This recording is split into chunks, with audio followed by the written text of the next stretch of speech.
ይህ የፖሊስና ህብረተሰብ ፕሮግራም ነው።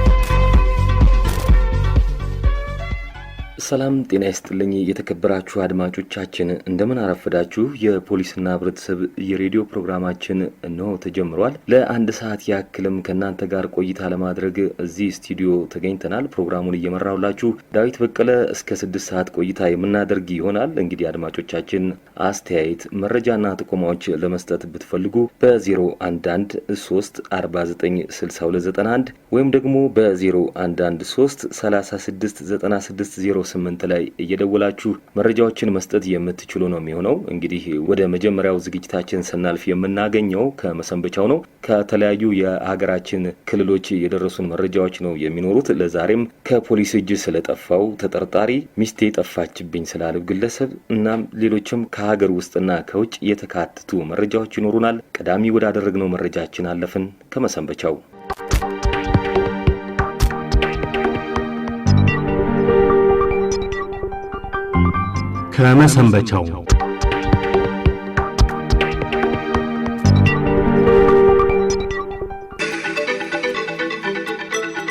ወደ ቀዳሚው መረጃችን አልፍ ያለው አድማጮቻችን በመጀመሪያ ማገኘው ከአርሲ ዞን ፖሊስ ወደ ደረሰኝ መረጃ ነው። በአርሲ ዞን ስሬ ወረዳ የሚገኙ 17 የገጠርና አንድ የከተማ ቀበሌዎች ገንዘብ አዋጥተው ለፖሊስ ድጋፍ ማድረጋቸው ነው ሰሞኑ የተሰማው። ህብረተሰቡ በአካባቢያቸው ያለውን የጸጥታ ይሁን ሌሎች ችግሮች ሲደርሱ ፖሊሶች ፈጥነው ይደርሱላቸው ዘንድ አንድ ደብል ገቢና ያለው አዲስ መኪናና 8 ለጽህፈት ቤት የሚሆኑ ቤቶችን ሰርተው ማስረከባቸው ነው የተሰማው። መኪናው በ522500 ብር፣ ቤቶቹ ደግሞ በ368074 ብር ከ60 ሳንቲም በሚያወጣ ወጪ መሰራታቸው ነው የታወቀው። ህብረተሰቡ ከዚህ በኋላም ከፖሊስ ጎን በመሆን ወንጀልን ለመከላከል አብረው እንደሚሰሩ የገለጹ ሲሆን የወረዳዋ ፖሊስ አዛዥም ምክትል ኢንስፔክተር ድንቁ ጉታ በተደረገላቸው ነገር ምስጋና ማቅረባቸውን ነው እንግዲህ የአርሲ ዞን ፖሊስ መምሪያ ሪፖርተር የሆነው ጎሳ አማን ያደረሰን መረጃ የሚያመለክተው።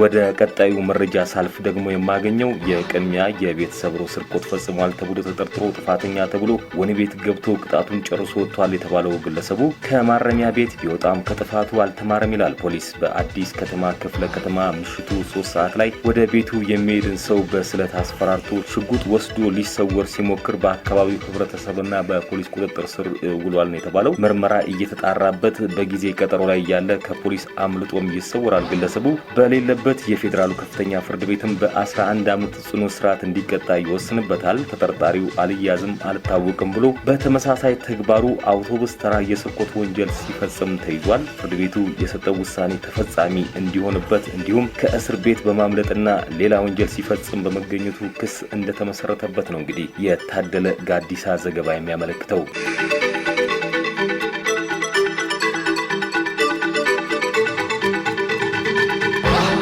በኮልፌ ቀራኒዮ ክፍለ ከተማ በተለምዶ አስኮ ሳንሱሲ ታቦት ማደሪያ የሚባለው ስፍራ ላይ ነው። ከጠዋቱ 4 ሰዓት ሆኗል። ከዚህ ቀደም ጸብ የነበራቸው ተገናኝተው አንደኛው ለመበቀል ያዘጋጀውን ስለት አወጣ።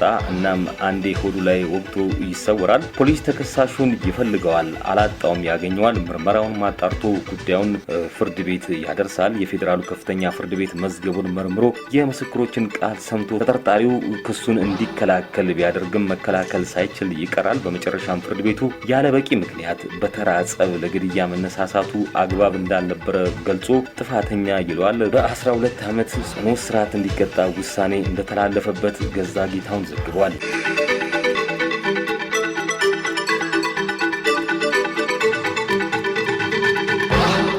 ከኦሮሚያ ፖሊስ ኮሚሽን ህዝብ ግንኙነት ደረጃ የፈጠነ ወዳደረሰን መረጃ ሳልፍ የምናገኘው ደግሞ የሰሌዳ ቁጥሩ ኮድ 343152 ኦሮሚያ የህዝብ ማመላለሻ በተለምዶ ቅጥቅጥ የሚባለው ከጅማ ከተማ ተነስቶ መዳረሻውን አዲስ አበባ ለማድረግ ጉዞ ይጀምራል። ጎሮ ወረዳ ላይ በተደረገ ድንገተኛ ፍተሻ 15 ኩንታል የታጠበ ቡናና የእንጨት ምርቶች ይዞ ተገኝቷል የተባለው መኪናው በውስጡም 2 ተጠርጣሪዎች ተይዘዋል። ምርመራው ሲጣራባቸው በመሆናቸውም ግለሰቦቹ ምንም አይነት ህጋዊ ፍቃድ እንደሌላቸው ተረጋግጧል። የጎሮ ወረዳ ፍርድ ቤት አንደኛውን በ7 ዓመት እስራትና በ30 ሺህ ብር ሲቀጣው ሌላኛውን ደግሞ በ4 ዓመት ከ5 ወር እስር ቀጥቶታል። በሌላ በኩልም በቦረና ዞን ዱግዳ ዳዊት ወረዳ ውስጥ ሐሰተኛ የብር ኖቶችን ሲያዘዋውር ነበር የተባለ ግለሰብ በቁጥጥር ስር መዋሉን ነው ፖሊስ የገለጸው። ግለሰቡ 89800 ሐሰተኛ የብር ኖቶችን በእጁ የተገኘበት ሲሆን ምርመራ እየተጣራበት እንደሚገኝ ነው የተገለጸው። በሌላ በኩልም በህገ ወጥ መንገድ ከያቤሎ ከተማ ወደ አዲስ አበባ ሊገባ የነበረ የኮንትሮባንድ ዕቃ በሻሸመኔ ከተማ ሊያዝ ችሏል። በሰሌዳ ቁጥር ኮድ 329902 አዲስ አበባ በሆነ የጭነት ተሽከርካሪ ተጭኖ ወደ አዲስ አበባ ሊገባ ያለው የኮንትሮባንድ ዕቃዎች የተለያዩ የኤሌክትሮኒክስና ልባሽ ጨርቆች ሲሆኑ ግምታቸው ከ164 ሺህ ብር በላይ እንደሆነም ታውቋል።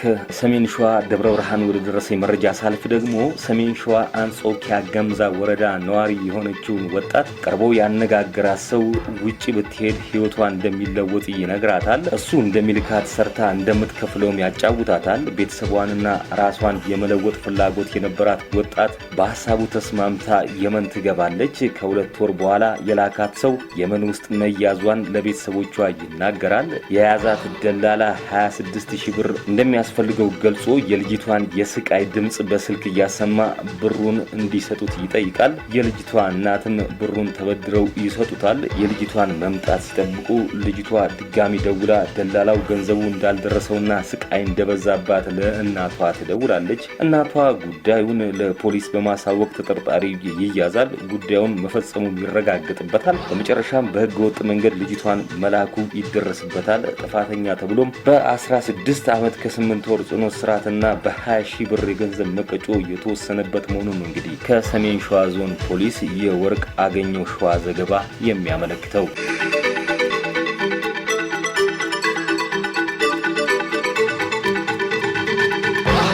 በመጨረሻም ከሀገር ውጭ ወዳገኘነው የኢሮፖል ዘገባ ነው የምናልፈው። ዘገባውን ታደለ ጋዲሳ ነው ያደረሰን። በስፔንና ፖላንድ በአደንዛዥ እጽ የሚሳተፉ ወንጀለኞችን ተግባር ለማክሸፍ በጋራ ምርመራ ማካሄዳቸው ታውቋል። ሰሞኑን ይኸው በ3 ምዕራፍ የተከፋፈለው ዘመቻ በፈረንሳይ ፖሊስ ድጋፍ መደረጉም ነው የተሰማው። በሁለቱ ሀገራት በተደረገ ዘመቻ ከ1 ቶን በላይ የሚሆን ሐሺሽ በቁጥጥር ስር ውሏል። በተጨማሪም የባንክ ሂሳብ ቁጥሮች፣ ተሽከርካሪዎችና የጦር መሳሪያዎችን ጨምሮ 2 ሚሊዮን ዩሮ የሚገመት ህገወጥ ንብረትም ተይዟል። ህገወጥ የመድኃኒት ዝውውር፣ የነፍስ ግድያ፣ የገንዘብ ዘረፋ፣ የአፈና ጠለፋ ወንጀሎችን ፈጽመዋል የተባሉ 23 ግለሰቦችም ተጠርጥረው መያዛቸው ተነግሯል። በተጠረጠሩ ቤቶች ላይ በተደረገ ዘመቻም ማሪዋናና ሐሺሽ የተሰኙ አደገኛ እጾች፣ የጦር መሳሪያዎች፣ አቅጣጫ ጠቋሚ መሳሪያዎች፣ ተንቀሳቃሽ ስልኮች፣ ኮምፒውተሮችንና 4 ተሽከርካሪዎችን ጨምሮ ወደ 5 ሚሊዮን ዩሮ የሚገመት ንብረቶች በሁለቱ ሀገሮች ተይዘዋል። በዘመቻው የመረጃ ልውውጥና ሌሎች ሁኔታዎችን በማመቻቸት ኢሮፖል ድጋፍ ሲያደርግላቸው እንደነበረ ነው እንግዲህ ከድረ ገጹ የተገኘው መረጃ የሚያመለክተው።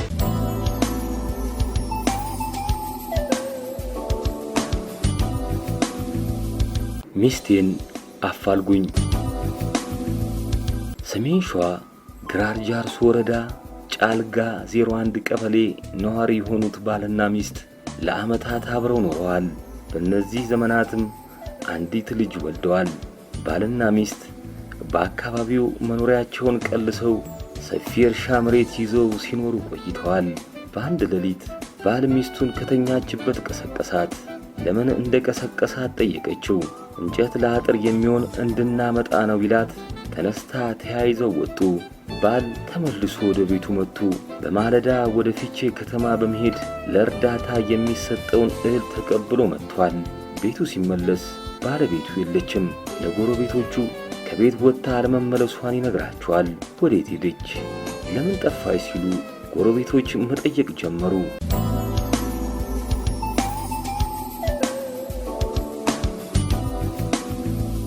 ጎረቤቶች ባልየውን አላመኑትም።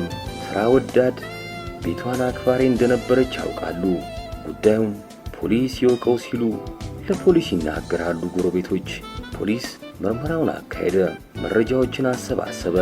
ተጠርጣሪ ሊሆን የሚችል ሰው ባልየው ብቻ እንደሆነ አመነ። እናም ባልየው በቁጥጥር ስር ዋለ። ሚስቱ የት እንዳለች ጠየቀው። ብዙ አንገራገረ። ከእውነት ሊሸሽ አልደፈረም። እውነቱን ሊነግራቸው ወሰነ። ሁኔታውን ዘርዝሮ አስረዳ። በቤት ውስጥ ጸብ እንደነበራቸው፣ የጸባቸው መነሻ ካላቸው 1000 ካሬ ሜትር ውስጥ 500 ካሬ ሜትሩ ይሸጥና ለኑሯችን መደጎሚያ ይሁን የሚል ሐሳብ ቢያቀርብላትም ሐሳቡን ሳትቀበለው ይቀርና ይጣላሉ። በዚህም እሱ አኩርፎ ትዳርና ቤቱን ጥሎ ከቤት ወጥቶ ሌላ ቦታ ሲኖር የሀገር ሽማግሌዎች ጣልቃ ገብተው ሽምግልና ይቀመጣሉ። ጉዳዩን አዳምጠው ጥፋተኛ እሱ መሆኑን ተናግረው እርቅ ወርዶ ዳግም አብረው መኖር መጀመራቸውን ተናገረ። ዳግም አብረው በሰላም መኖሩ ሲጀምሩም እሱ ግን አሁንም መሬቱ መሸጥ እንዳለበት ድጋሚ ሐሳብ ቢያቀርብላት እሷ ሐሳቧን እንደማትቀይር እንደነገረችው አስረዳ። በዚህ ቂም ይዞ በሌሊት ከእንቅልፏ ቀስቅሶ የአጥር እንጨት እናምጣ ብሏት ደብረ ሊባኖስ ገዳማ አካባቢ ወዳለ ገደል ወስዶ እንደከተታት ተናገረ።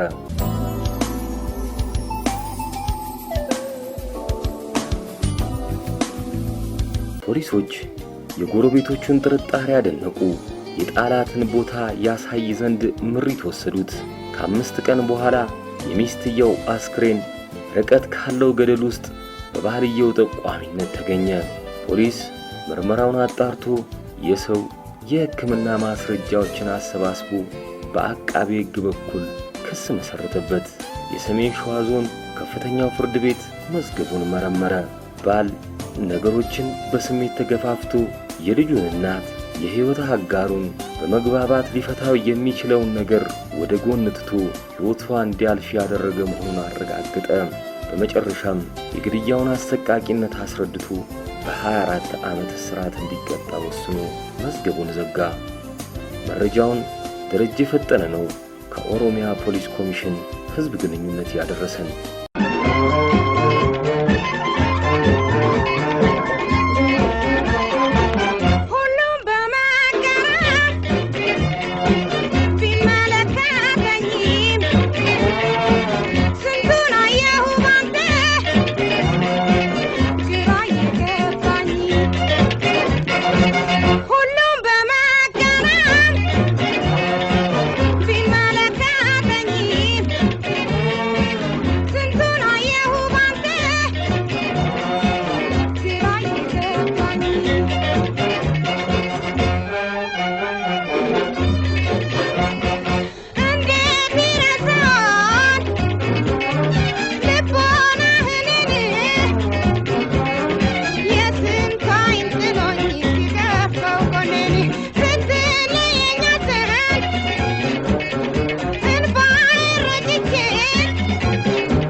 አድማጮች እንግዲህ ከመሰንበቻው የተከናወኑ ፖሊሳዊ መረጃዎቻችንን ተከታትለን ተመልሰን መተናል።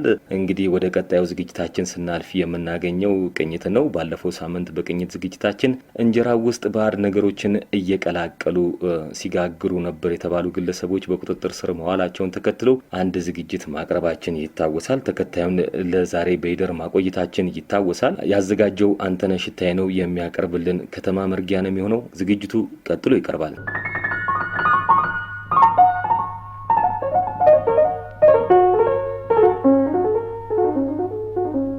የማድ ቤቱ ድግስ በህገወጡ እንጀራ ጋገራ ነዋሪዎች በምሬት እየተናገሩ ነው።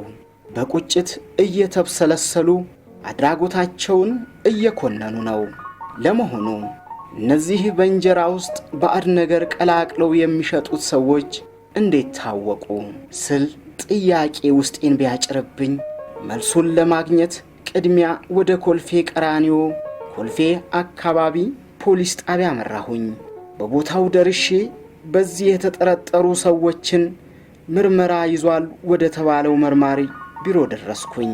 መርማሪው ምክትል ሳጅን ብርሃነ ስዩም ይባላል።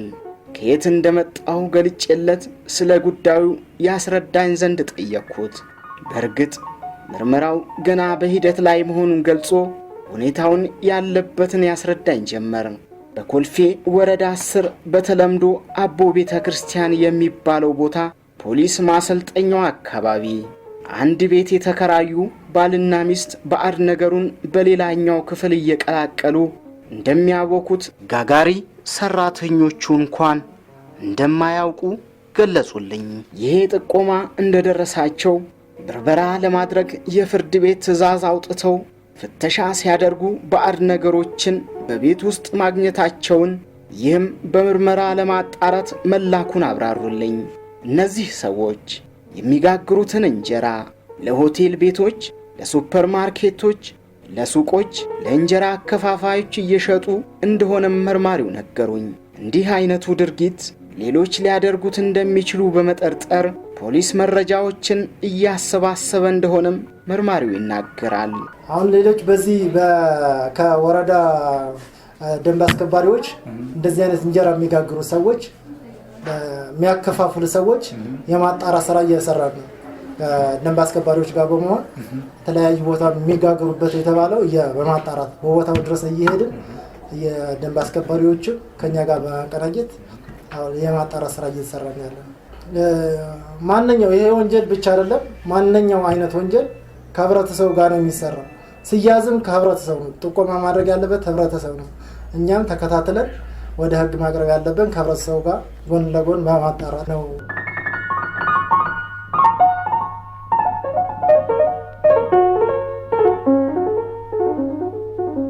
መርማሪውን አመስግኜ ወደ ደንብ ማስከበር ቢሮ አቅንቼ ኃላፊውን ሻምበል ኑርልኝ ገብረ ሚካኤልን አገኘዋቸው። እሳቸውም ህብረተሰቡ በተለምዶ እንደዚህ አይነት ህገወጥ ድርጊቶችን ሲመለከት እነሱም ጥቆማ መስጠት እንደሚቻል ገለጹልኝ። እንግዲህ ይህንን ለመከላከል አንደኛ ለህብረተሰቡ በየአካባቢው ላይ ህገወጥ የእንጀራ ንግድ አለ። ያን የህገወጥ የእንጀራ ንግድ መጥቶ እንዲጠቁመን ለተቋቋመው በወረዳው ላይ ለሚገኘው ለምግብና መድኃኒት ደንብ ማስከበር ጤና ለፍትህ አካላት መጥተው ጥቆማ እንዲያደርግ ነው እየጠቆምን ያለ ነው። እኛም እየሰራን ያለው ከዛ በኋላ በርካታ የህገወጥ እንጀራ ንግድ ቦታዎችን እየፈተሽን እያጣራን ህጋዊ ሆነ ወደ ህጋዊ መስመር የማስገባት ስራዎች እየሰራን ያለ ነው።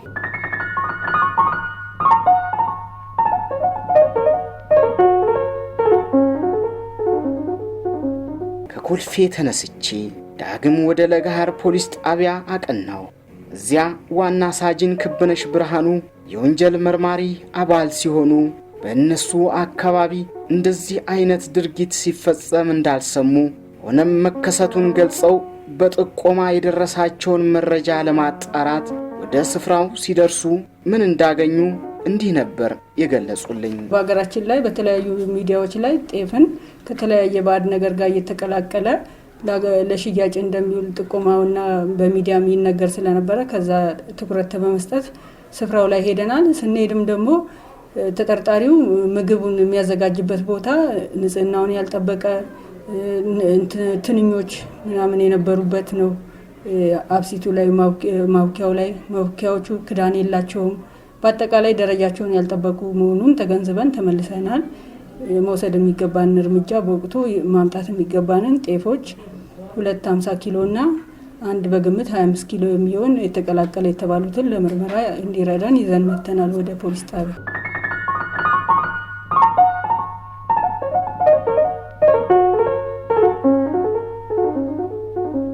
እንጀራ ለኛ ኢትዮጵያውያን ጣዕሙ ሁሉ ነገሩ የት ድረስ እንደሆነ ሁላችንም እናውቀዋለን። በዚህ ምግባችንም ይሁን በሌሎች ላይ ባዕድ ነገሮችን ቀላቅሎ መሸጥ ጉዳቱ የት ድረስ እንደሆነ ባናውቀውም መጉዳቱ ግን አይቀሬ እንደሆነ ይታወቃል። ለመሆኑ ይህንን ባዕድ ነገር መቀላቀል በጤና ላይ የሚያስከትለው ችግር የት ድረስ ይሆን? ይህንን በሚፈጽሙ ግለሰቦች ላይ የወንጀል ሕጋችን ምን ይላል?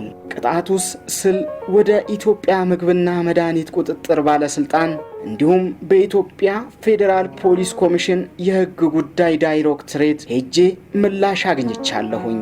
በቀጣይ ሳምንት ይዤላችሁ መለሳለሁኝ። እስከዚያም ሰላም ቆዩኝ።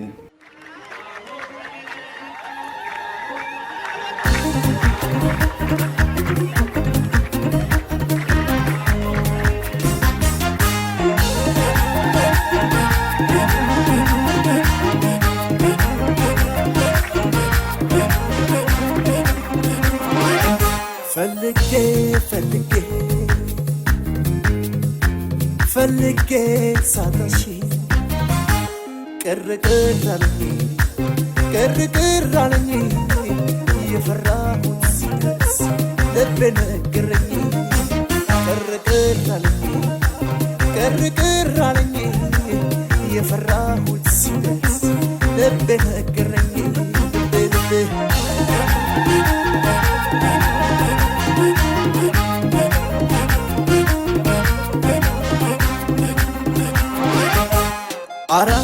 ሲያገሬ ሰው ዝም አትበል በሩን ዝጋው።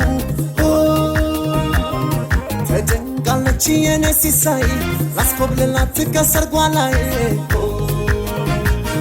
በግድ ነው የሚድሯት ምስበደለች ምን በወጣት ቃል ኪዳን አለኝ ሌላ ማትሻ የነፍሴ ምት የፍቅሬ ዋሻ ይነገር ይታወጅ ባገሩ ሕግ የለም ምንድነው ነገሩ? ልጅ ለልጅ አልቀረም ወይ ዛሬ ፍረጂ ልኝችና ታገሬ ቀለጠ ሰፈሩ በሁታ መስሏቸው የሙሽሪት ደስታ ሰርቂያት ሂዶ ዳማዶ ሳይከስል ልቤ ነዶ ነዶ ልቤ ነዶ ልቤ ነዶ ልቤ ነዶ ልቤ ነዶ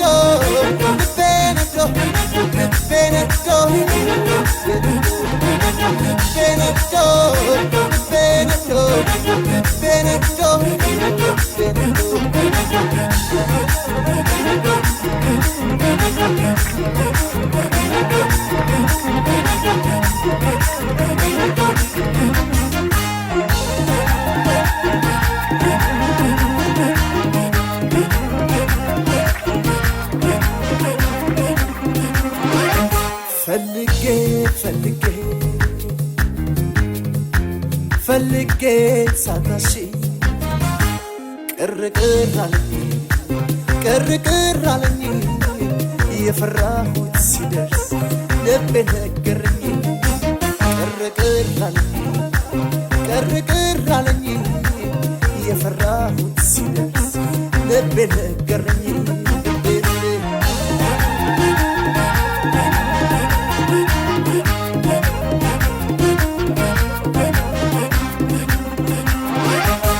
ሰው ስጨፍር እኔ አለቅሳለሁ የልቤን ሰው ተነጥቄያለሁ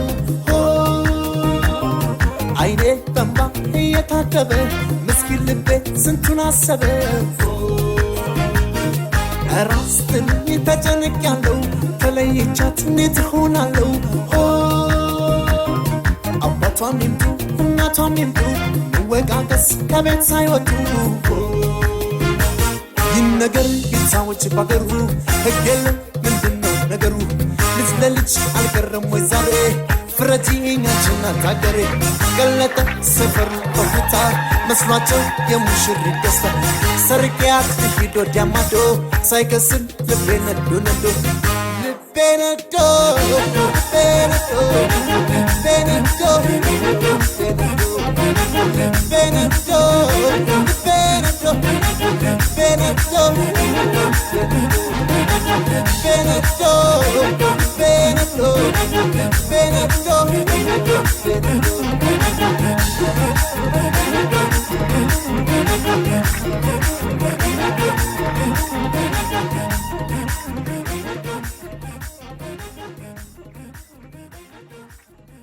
ከኢትዮጵያ ብሮድካስት ኮርፖሬት ብሔራዊ አገልግሎት እየተላለፈላችሁ የሚገኘው የፖሊስና ህብረተሰብ የሬዲዮ ፕሮግራማችንን እየተከታተላችሁ ትገኛላችሁ። አድማጮቻችን ሁለት ዝግጅቶቻችን እንግዲህ ወደናንተ ደርሰዋል። ወደ ቀጣዩ ዝግጅት ስናልፍ የምናገኘው እንግዳችን ነው። ለሁለት ተከታታይ ሳምንታት ታዋቂው ድምጻዊ ታደለ በቀለ ደስ የሚል ቆይታ ከኛ ጋር እያደረገ እንደነበረ ተከታትላችሁታል። አድማጮች ክፍል 3 እና የመጨረሻውም ቀጥሎ የሚቀርብ ነው የሚሆነው። መልካም ቆይታ እንዲሆንላችሁ በድጋሚ እመኛለሁ።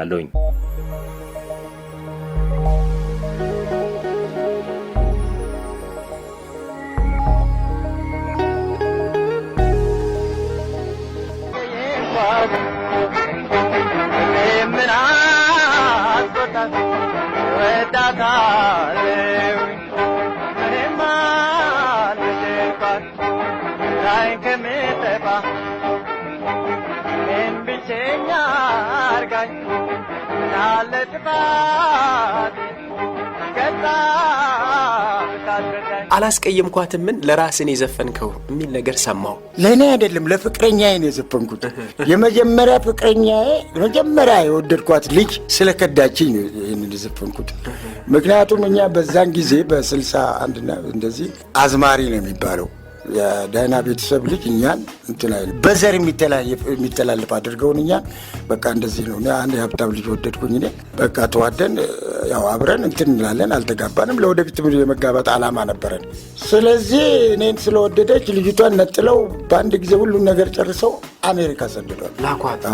እኔ ደግሞ ስትቀር ምን ሆና ነው እቺ ልጅ ዛሬ ደግሞ ይቀበላሉ ብዬ አንዳንድ ፓስታ መኮረኒ ምናምን ተገዛልኝ። ደግሞ ተቀብዬ ለእንትናችን ብጠብቃት አትመጣም። ያኔ ደግሞ ስልክ ደግሞ ችግር የለም ሞባይል ምናምን የለም። የቤት ስልክ አለ። የቤት ስልክ ስንቱ ቤት ነው ያለው እና በቃ ምን ሆነች ብዬ ብጠብቅ አትወጣም። ቤቷ ሄጄ ዘበኛውን ስጠይቀው እሷ እኮ ትላንት እኮ ነው የሄደችው አሜሪካን አለች። በቃ ምን ታረግ። በዛን ጊዜ ጥሩ አልነበርኩም።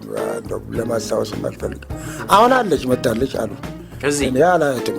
ጓደኞቼ ግን ያወጣል ትጠይቃለች። እኔ እንደው ብቻ አግኝቼ ጠይቃት ምንድን ለምን እንኳን በዛ እንኳን ብትልክብኝ ምን አለበት ሜዲሽን ነገሩ ላይ 5 ልጅ ወልጃለሁ። አሁን ምንም ዞር ብዬ ባላየትም ሰማርጊታለች። ለፊቷ እንዴት እንደሆነ ብቻ ባየሁት የዛኔ እንዴት አሁን ፊቷ ላይ ወይ ተጨማዶ ይሆናል ምን አላየኋትም። ጓደኞቼ ሲያገኙ ታድዬ ወደና ነው ትላለች አሉ። ለምን ያደውሉልኝ ሞባይል እንዳላገኛት ብና አይ ትንሽ ወደፊት እንትን ይመጣል ትንሽ ደስ አይልም እያለ ነው ምናምን አይ ተዋት ብያለሁ።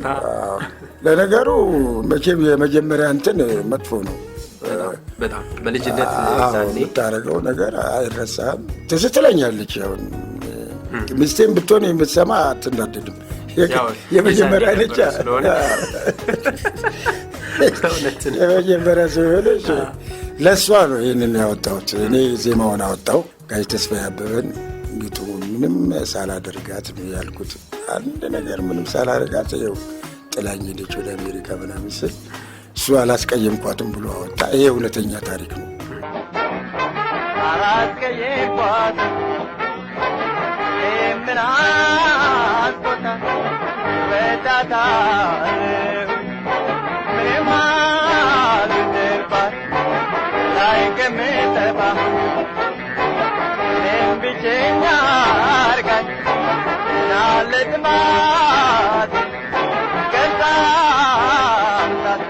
ለሷ ስለ ተዘፈኑ። ሌሎች ዘፈኖችስ አሉ እንደው ካንተ ህይወት ጋር የተያያዙ የተገናኙ ዘፈኖች? እኔ አንድ ልጅ ነበረች ደግሞ ከዛ ወዲህ እንትን ያልኳት ትንሽ ተቀራረብ ትንሽ እንትን አላለም። ለሷ አንድ የሆነ ዘፈን አውጥቼ ነበር ተውኩት። እሱን ሁለት አይለ ሰው አንድ ዘፈን ሳዘፍን ቀረና አሁን ያው በቃ የሚሰጡኝ መስፈን እኔም የሚታየኝን ነገር መስፈን ምን ማለት ነው እንጂ። ሌላው እንግዲህ እስኪ ወደ ቤተሰብ ደግሞ ልምጣ። ጋሽ ታዴ 5 ልጆች እንዳሉ ነግረኛል። አሁን እንደው ወደ አንተ ሙያ የሚያዘነብል አለ? የለም በኔ ወደ እኔ አንድ ነበረች ልጅ ትልቋ የመጀመሪያ ልጄ ጎበዝ ነች በዘፈን። አዎ በቃ እኔ እንዳዘፍኝ አልኳት። ምን ለምን ታደርጊያለሽ ለምን ትዘፍኛለሽ ስሏት፣ እኔም ያደግኩት እዚህ ከተክለ ሃይማኖት ወደ አደሬ ሰፈር የሚባል ትልቋ ልጄ እዛ እናቴ ጋር ያረፈች ያደገችው። ስለዚህ ሙስሊም ሆናለች ተወች እሷ ዘፈን። በፊት በጣም ጎበዝ ነበረች ዘፈናል ውስጥ ነኝ አትዘፈኝ ብያታለሁ። አልተሰሷ ምን ስንከራከር ነበር። ለምንድን ነው ጋሽታል ምን አገኘውና ነው እሷ እንደገና ደግሞ እዚህ ውስጥ ነገር ትግባ እንዴ? የስራህን አላገኘም። አሁን እኮ ነው እሱ ገንዘብ እኮ አሁን እኮ ነው የተገኘው። ሰው ወደ ገንዘብ የተገለበጠው እኮ በስራ። አሁን ድምፅ የሌለው ሁሉም ያጓራው አሁን ለዚህ አይደለም እንደ ገንዘብ አገኛለሁ ብሎ ይመጣል አገኛለሁ ብሎ በጣም። ስለዚህ ምን ያደርጋል? ለዚህ ብዬ ነው እንግዲህ መድረክ ላይ ሽልማቶች አሉ ብዙ ጊዜ። አንተ ደግሞ በጣም ተወዳጅ ነህ። እንደው መድረክ ላይ ከተሸለምካቸው ነገሮች የማትረሳው ነገር ምን አለ? ብዙ በሽልማት ነገር ብዙ ነገር አለ። አንድ ጊዜ ናይት ክለብ ስሰራ የዚህ እንትን ሰራ ነበር፣ ምን ኡራኤል ፊት ለፊት ሰራ ነበርና እንደው ለስላሳ ዘፈን ስዘፍን አንድ ሰው ነው በቃ $300 ሰጠኝ። ያን ጊዜ ይሄን ያህል አይደለም። ጥቅልል አድርጎ ነው ደግሞ ጥቅልል አድርጎ ፋሲካ ነው ቀኑ ቅዳሜ ሹር ነው። ጥቅልል አድርጎ በቃ እዚህ ውስጥ አድርጎኛል። እኛም ሞቅ ብሎናል። ይሄን ውስኪ ስንጠጣ ጠዋት ተነስቼ ወደ ቤቴ ሲሄድ ኡራኤል ጋር ስደድ ከኡራኤል ወደ ታች ነበር የምንሰራው። የተጠቀለለ ነገር ብቻ ሳገኝ ሳነሳው $300 ነው። ያኔ በቃ የሆነ ነገር አደረግኩበት። የሆነ ነገር ነበር ብቻ ማልገልጸው ነገር ለሱ ነገር አደረግኩት። ቁም ነገር ያዋልኩበት ማለት ነው። ሌላው 22 ውሃ ልማት የለም ውሃ ልማት ወደዚህ ካልቢሶ የሚባል ናይት ክለብ እዛ ስሰራ ደግሞ በቃ ሽልማት ነበረው። የባንክን በራፍ አላውቅም ነበር። ባንክ በራፍ ያየሁት ያኔ ስንት አለ አለኝ አንዱ ባንክ። ኧረ እባክህ ባንክ ሳልፍ ነው እንጂ የማየው በሩን ቤቱን ገብቼ አላውቅም አልኩት። እዛ ግን እዛ ሰራ ሽልማት አሪፍ ነበረ። በእውነት እስከ 2000 ብር አገኝ ነበር አንዳንድ ቀን። ጥሩ ነው ሰውየውም ባለቤቱ በጣም ጥሩ ሰው ነው። ኃላፊያችንም ጥሩ ኖቾቹ የሚባል ባለቤቱም ተስፋዬ ነው። አሁን ተዘጋ ቤት በመንገድ ምክንያት። መንገድ አልፎበት ትንሽ ባንክ ያየሁት ያን ጊዜ ነው እንትን ያልኩት ብር ሽልማት እንትን ያልኩት በዛ ነው። ከልጅነት ጀምሮ በሙዚቃ ውስጥ ነው ያለው እስካሁን ድረስ። ሙዚቃ ለአንተ ምንድን ነው ጋሽ ታዴ? ሙዚቃ ለእኔ ህይወቴ ነው። ሙዚቃ ካልሰማው መተኛት አልችልም። እኔም በቀን አንድ ሳላንጎራጉር አልውልም። ወይ ቢከፋኝ ወይ ብደሰትም ያው የሀዘንም የደስታ መንጉርጉር ሳላንጎራጉር አልውልም በቀን። አዎ በቀን 2 ወይ 3 ሳላንጎራጉር አልውልም። ግጥምና ዜማዎች እንደው በአብዛኛው የሰራልህ ማን ነው? ግጥም ጋሽ ተስፋዬ ነው። ዜማ እኔ ሰራ ነበር። አዎ ግጥም ጋሽ ተስፋዬ ነው። ዜማ እኔ በሙሉ ሰራ ነበር። እንደ በፊት የምሰራው ነው። አሁን ማስታወሻን ይዤ የሚመጣ ኖሮ በሙሉ እዛ ላይ እኮ ነበር በደንብ የጻፍኳቸው ግጥሞች የሚሆኑት ሁሉ አሉ። እና ለምሳሌ መጀመሪያ ስጫወት መሰረት በማድረግ የክርስቲያን እምነት አንድ ወንድ ከአንዲት ሴት መጋባት አለበት። ቅዱሱን ጋብቻ ስርዓቱን አክብረን መልካም ቤተሰብን መተካት አለብን። አንዲት ቆንጆ ወጣት በመንገድ አይቼ አቅሜ ሳልገምተው ጠቀስኳት በዓይኖቼ። መተባበር ይኑር ንቀት ባለም ይጥፋ ህብረት በሰው ልጆች ይዳብር ይፋፋ። ራሱ የስፖርቱ የኔ ነው ያንተ ነው። ሰላም ላንቺ ይሁን የምወድሽ ፍቅሬ ደስታ ይሰማኛል ሳይሻ ተኩሬ። ጋሽ ታዴ አሁን ደግሞ በመሀል አድማጮቻችን አንድ ዜማ እንጋብዛለን። ዜማውን ጋብዘን ተመልሰን እንገናኛለን።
ስራዎችን መልሰ ለመስራት በሌሎች ስራዎች ወደ አድማጮች ለመምጣት ምን እያደረክ ነው ያለኸው? እየሰራው ነው። ዝግጅት ላይ ነኝ። አሁን ሳምፕልም ሰጥቻለሁ። አሬንጅ የሚያደርግልኝም አለ።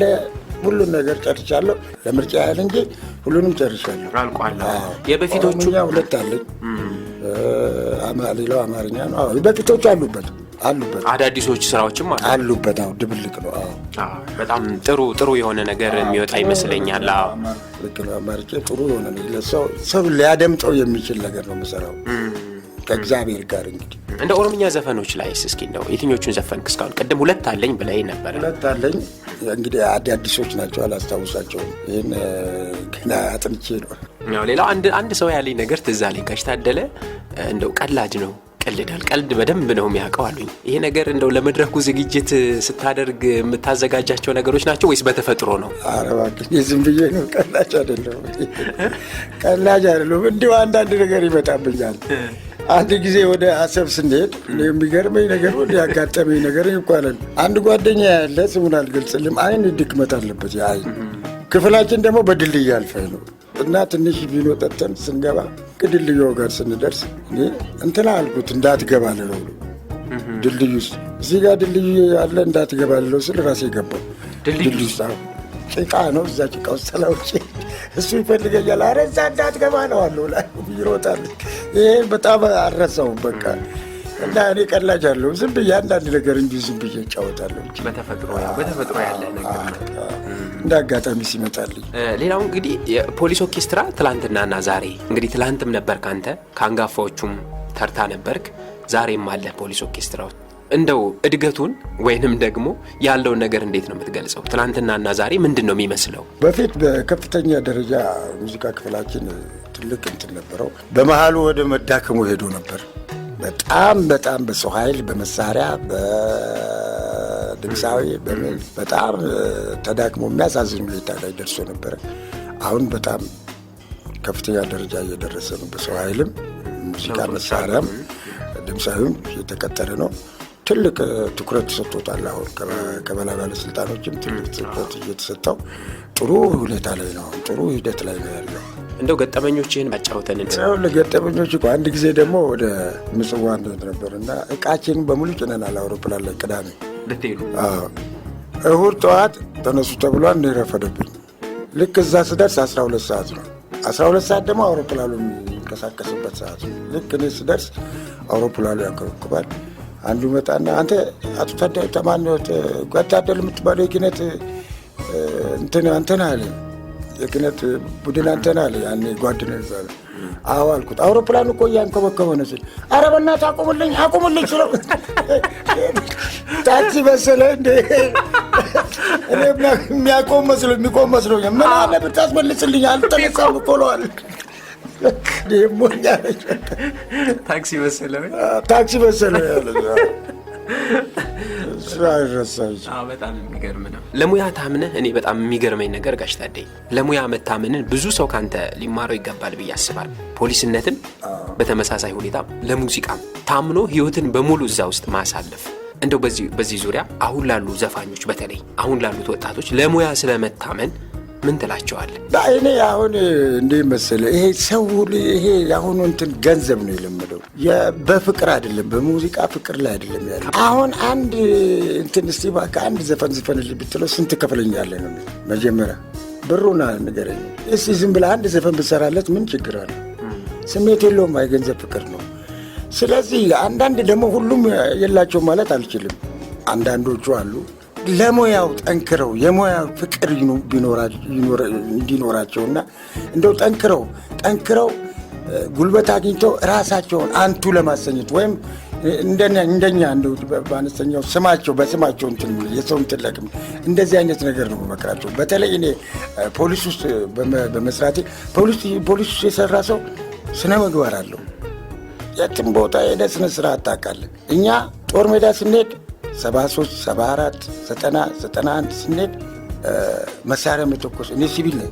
መፍታት መቅጠም ክላሽ ሰልፍ ወደ ግራ ወደ ቀኝ ወይ ጠዋት ተነስተን እንደውታ እዛ ጦር ሜዳ በተለይ ጠዋት ሻይ እናፈላለን በበርሜል በተራ ሻይ አፍልተን ጠንካራም እንዲሆን ነው የሚያደርገው። በቃ ታዲያ አሁን እኮ እኛ የትም ቦታ ስንሄድ ስነ ስርዓት እንዴት ነው እናንተ እንደዚህ ነው የሚሉ ለምን ሚሊተሪ ክፍል ውስጥ ያደግን ሰዎች ወታደር ባይሆን ወታደር ነው ወታደሩ ልምድ ያገኛል ያያል ጥፋት ሲያጠፋ እንዴት ነው የሚቀጣው 83 ድረስ ያለው በተለይ በኃይለ ሥላሴ ጊዜ የነበረ የወታደራዊ አቀጣ ጭቃ ውስጥ ይገባ ነበር። እኛ ጋር ታውቃለህ እዚህ ይልማሽ በቺ ነበሩ ከነጭቃው መጥቶ ነው ያንን ያስቀረው ጭቃ ውስጥ 5 ደቂቃ ቀረ ተብሎ አሳለፍክ ተብሎ የተቆፈረ ፈጥኖ ድረሻ አለ። አሁን የተቆፈረ ጭቃ እዛኛ ግቢ ውስጥ አለ።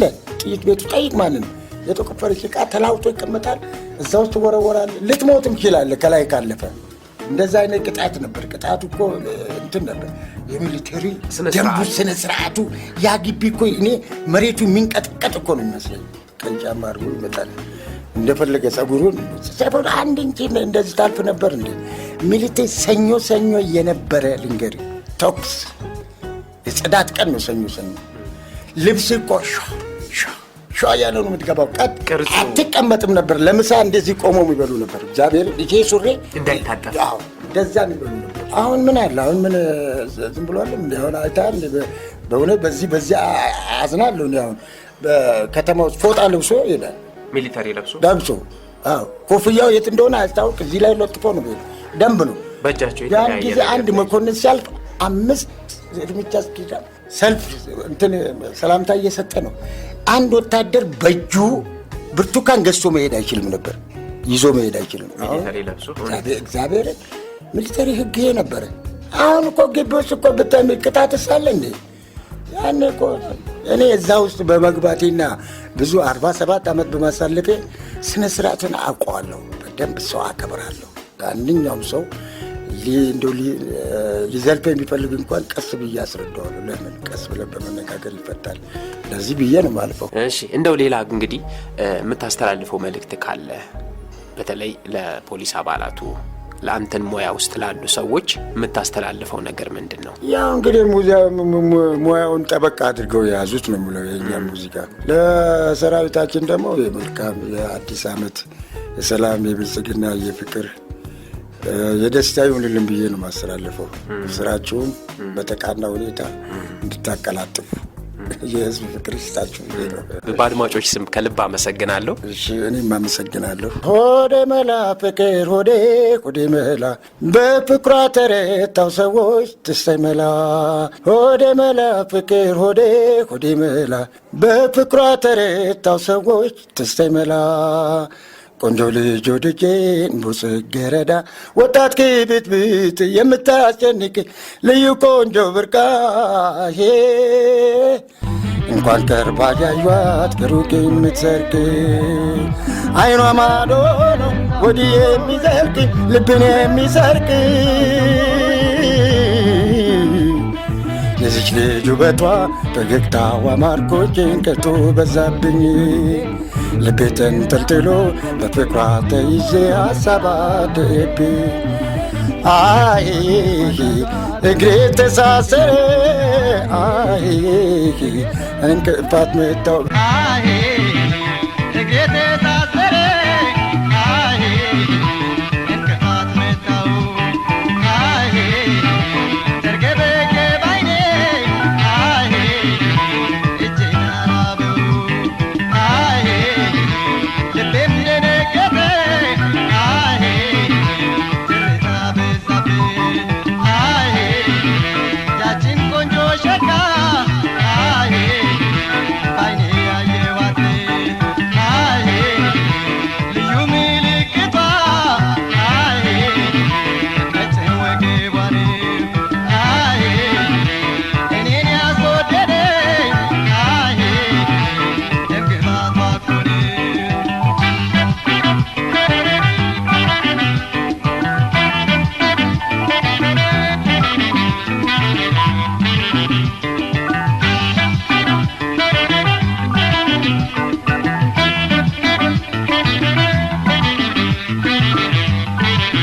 ወደ መላ ፍቅር ወደ መላ በፍቅሯ ተረታው ሰዎች ነይ መላ ወደ መላ ፍቅር ወደ መላ በፍቅሯ ተረታው ሰዎች ነይ መላ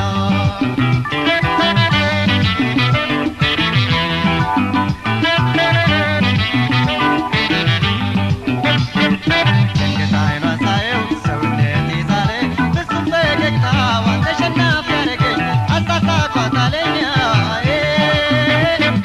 ወደ ተስፋ ስቦች ስቀርባት ገደል ከልካይ የለው ፍቅሯ የሰው ልብ ሊደፍራት እንቅልፌን ይነሳ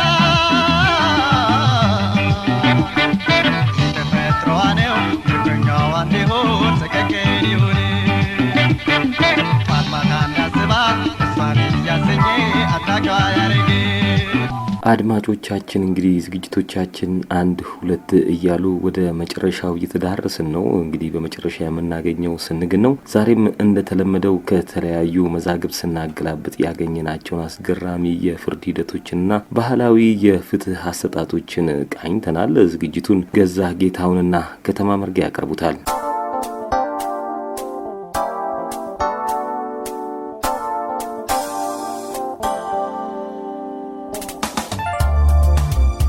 ላሟ ጉማሬ ወለደች። የአቶ አሰፋ ገብረስላሴ ንብረት የሆነችው ላም ህዳር 30 ቀን በ1956 ዓ.ም ከቀኑ 9 ሰዓት በሆነ ጊዜ መንታ ምላስ ያለው አንድ ጉማሬ መውለዷን ከሐይቆችና ቡታጅራ አውራጃ ፖሊስ ሪፖርት የተላከለት መሆኑን የሸዋ መምሪያ ባስተላለፈልኝ ዜና ገለጸ። በዜናው እንደተገለጸው ከዚች ላም የተወለደው ጉማሬ ሕይወት ያልነበረው ከመሆኑም በላይ በግዙፍነቱ ምክንያት ላሟ ለመውለድ አቅቷት በጣም ከፍ ያለ ጭንቀት ደርሶባት እንደነበር ተረጋግጧል። ይህም በመሆኑ ወዲያውኑ የከብት አዋላጆች ይሻ ተፈልጎ በተደረገው እርዳታ ጥረት የጉማሬው አንድ እግር ብቻ ተገንጥሎ ወጣ። ይህም ሁኔታ የላሟን ሕይወት ለሞት የሚያሰጋ በመሆኑ ወይሻው በተቻለው መጠን እርዳታውን በማጠናከር የጉማሬው አካል በሙሉ ተጠቃልሎ ለማውጣት መቻሉ ተገልጿል። ማናቸውም እንስሳ በሚወለድበት ወቅት ራሱና የፊት እግሩ መቅደም ሲገባው የጉማሬው ግን በቅድሚያ ሊወጣ የቻለው ሁለት የኋላ እግሩ እንደነበር በዜናው ተመልክቷል። ላሚቱ ጉማሬ ወለደች የተባለው በሐይቆችና ቡታጅራ አውራጃ በሲራሮ ወረዳ አውሬካሳ በተባለው ቀበሌ ውስጥ እንደነበር ተረጋግጧል። የተወለደው ጉማሬ በጣም ግዙፍ ከመሆኑ የተነሳ አስቸጋሪ ጭንቀት ደርሶባት የነበረችው ላም በወየሻው ከፍተኛ ጥረት ከሞት መትረፏ ታውቋል። ላሚቱ ጉማሬ በወለደችበት ሰዓት የአውራጃው ገዢ ከስፍራው ከመገኘታቸው በላይ ከላሟ የተወለደው በትክክል ጉማሬ መሆኑን የተባለውን እንስሳ የሚያውቁ ሰዎች አረጋግጠዋል። አቶ አሰፋ ላሚቱን የገዟት ረዲ ከተባለ ገበያ ሲሆን መች እንደገዟት በዜናው አልተገለጸም። ምንጫችን ፖሊስና እርምጃው ጋዜጣ በ1967 ዓ.ም በታህሳስ ወር እትሞ እንዳስነበበው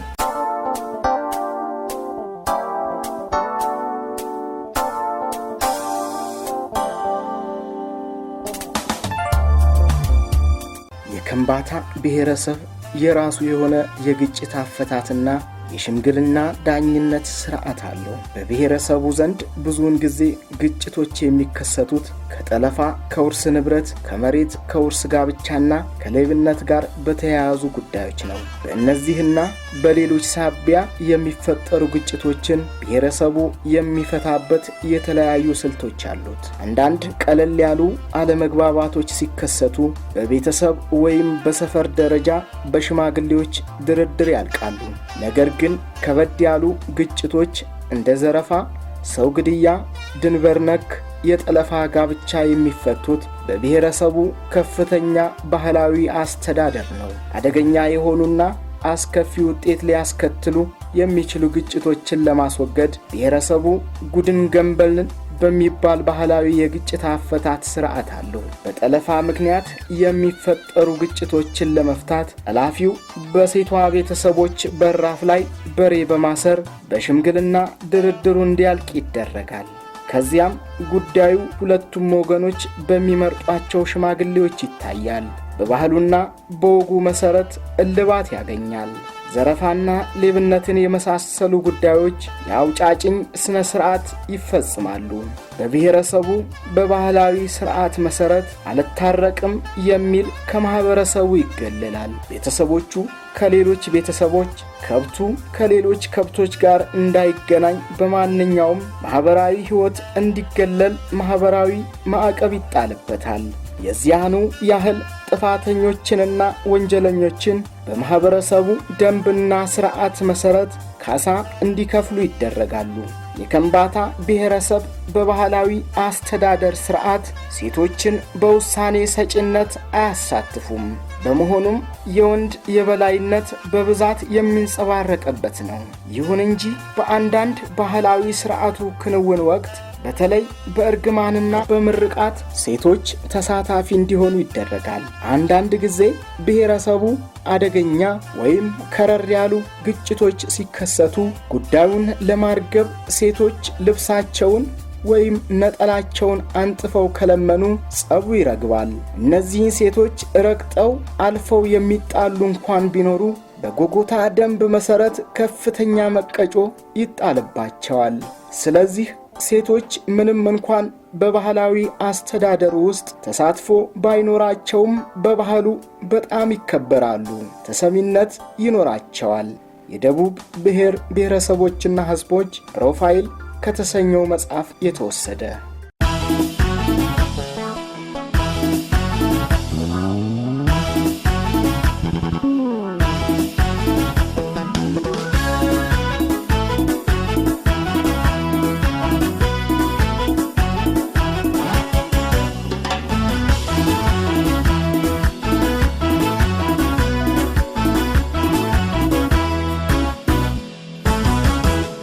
Nana zmamo zmami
ናጋሜ ናጋሜ ናጋሜዬ አሃ ወለል ብሎ ታየኝ ናጋሜዬ አሃ ሳንጋው ደረትህ ናጋሜዬ